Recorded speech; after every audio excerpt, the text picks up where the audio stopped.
Well, California lawmakers are answering questions right now from reporters about redistricting. The governor signed the legislation, and it will go to a special election in November. Let's listen in.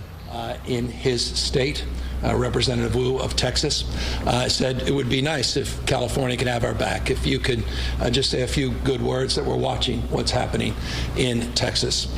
Little did we expect that his governor, Greg Abbott, would so quickly move in the direction of doing the bidding of Donald Trump. In fact, Greg Abbott himself expressed doubt that it was the right thing to do.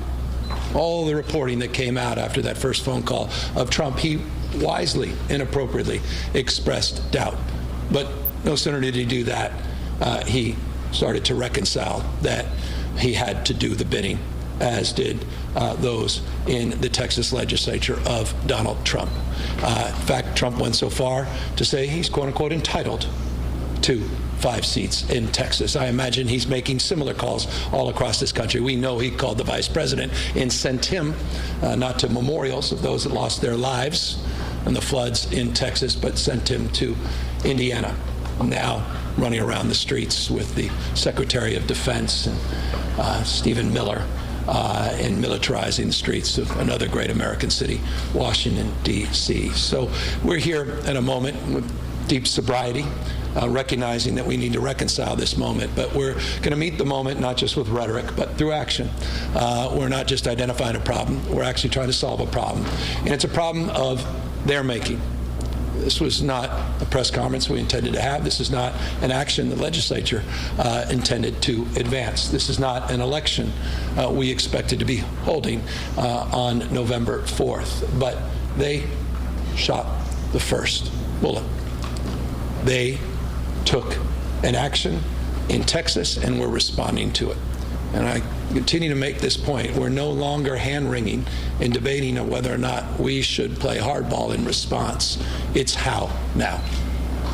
You just saw a few hours ago, and this should put a chill to all of you that count on this research, National Institute of Health, hundreds and hundreds of millions of dollars of grants that legally were appropriated by Congress, that lower courts, federal courts, said you have no right, Mr. President, to reject and deny. The Supreme Court on a 5-4 decision, 5-4 decision, said no, Donald Trump has the right to do whatever the hell he wants. That same 5-4, you could have had a 5-4 decision had it not been for the Greg Abbott of his time, Mitch McConnell. They played hardball. We try to hold hands, talk about the way the world should be. It's just wrong what you did to Merrick Garland. Boy, that's just not fair. Boy, they don't play fair. Just too bad. We had academic exercise, and we all talked about the way the world should be. We have watched these guys over and over, the ruthlessness to which they advanced their power. And that's all this is about. It's a power grab. They're rigging the election. It's unprecedented, midterm, to call up 5 seats to do what they did. And so the consequence of that is we can't just think differently. We have to act differently. And that's exactly what the legislature just did. So November 4th, a special election. And here's what's special about this election. It's the first time in U.S. history that the voters will decide for themselves. The voters will decide for themselves. Never happened in U.S. history. Spare me any moral or false equivalency of what they're doing in Texas. Do just a brief level of sort of analysis. That was written, who knows, those maps in Mar-a-Lago. These maps were submitted, yes, by the DCC, amended by the legislature, and now are on the ballot in every ballot box in this state. And as long as we have mail-in ballots, which Donald Trump now has threatened, where 80% of the last election, those votes were cast, they'll be in people's mailbox as well. And they can send back in just a matter of weeks, 75 days, to make real what we are promoting. And so I'll close on that. I'm very mindful that we just entered a new phase. I'm very mindful of the hard work ahead. Here's the good news. We have been in parallel working to organize an unprecedented effort, an unprecedented campaign. I am deeply mindful of how statewide elections work. I have a lot of experience statewide elections. I'm not naive at all about how much you have to raise, how much you have to organize, bottom up, not just top down. But I think it says everything you need to know that President Barack Obama came out and supported this. I don't know what more evidence you need when different parts of our party, people that have different points of view, many parts, one body, the Democratic Party, Bernie Sanders and others, people are coming out and they recognize what's at stake. And so we're putting a stake in the ground and we're asking the people of the state of California to support Proposition 50. We're asking the people of California who have the power to stand up and restore the rule of law, restore a system of checks and balances, to stand up for the vulnerable and those that are intimidated. They have the power to stand up, yes, to Donald Trump, and they have the power to stand up for the Constitution and the enduring principles and values of our founding fathers. That's what this campaign is about. It's temporary. We maintain the Independent Redistricting Commission. It is transparent. The maps will be in people's ballot box in just weeks, and it is democratic. It'll be the first time any state has submitted redistricting maps to the people. November 4th, coinciding with many, many other existing local elections, and this will be an effort unlike any we've seen, an effort to protect our democracy, and I believe will be overwhelmingly supported not just by Democrats and independents, but by Republicans who understand the rule of law is a hell of a lot more important than the rule of Don. With that, we're happy to answer any questions. Governor, over and over again over the last several weeks, you said that voters would be presented with trigger language based on what Texas or other states do. Texas is halfway through its legislative process on these maps. You've decided apparently to go forward with this anyway and have voters allow these maps to go into effect anyway, regardless of what happens in other states. I mean, even if the courts strike down what happens in Texas. So, I mean, just clarifying, these new maps take effect no matter what. We're moving forward. Texas moved forward. Texas acted. Texas is moving forward. You're suggesting, people are suggesting Texas is not going to move forward because of what we just did? Come on. Governor, the signage is behind you. Yes on 50. You said that that's because of the 50 states. Do you plan on campaigning for this state measure inside and outside? No, we think people all across the country are going to campaign here in California for this. They recognize what's at stake. It's not just about the state of California. It's about the United States of America. It's about rigging the election. This is about completely gutting the rules. They can't play. They cannot win. Donald Trump cannot win by playing by the rules. Governor, he has to completely throw out the rule book. He has to rig the election. And that's a national call. What happened, the folks in Texas made this crystal clear when they visited, not just here, but all across the country. It's not about Texas. It was never about Texas. It's about the United States of America. It's about all of us. It's about the midterms.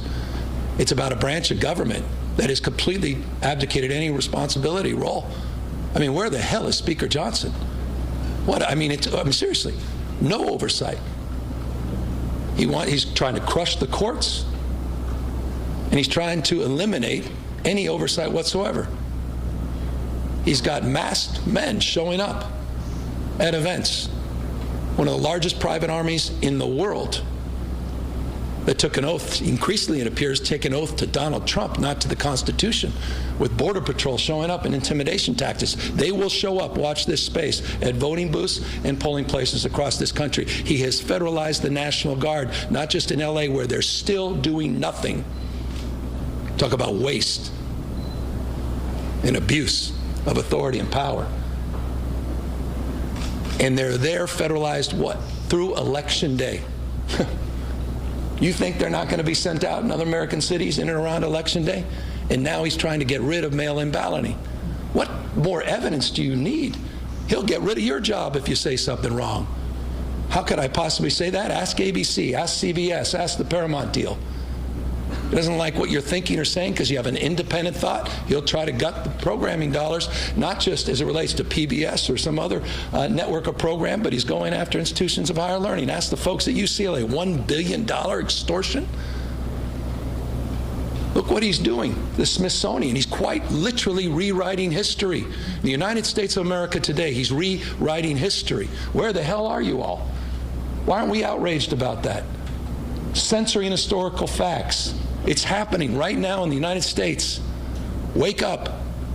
So yes, I think everybody all across this country, all 50 states, are going to come out and support Proposition 50. Governor, you're emphasizing that this is going to a vote now, but a recent Politico report and poll shows that just 36% of California voters What was the question?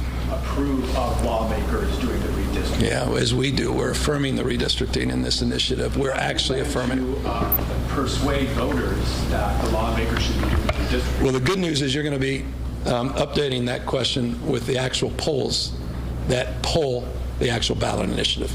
And there's overwhelming support for the initiative.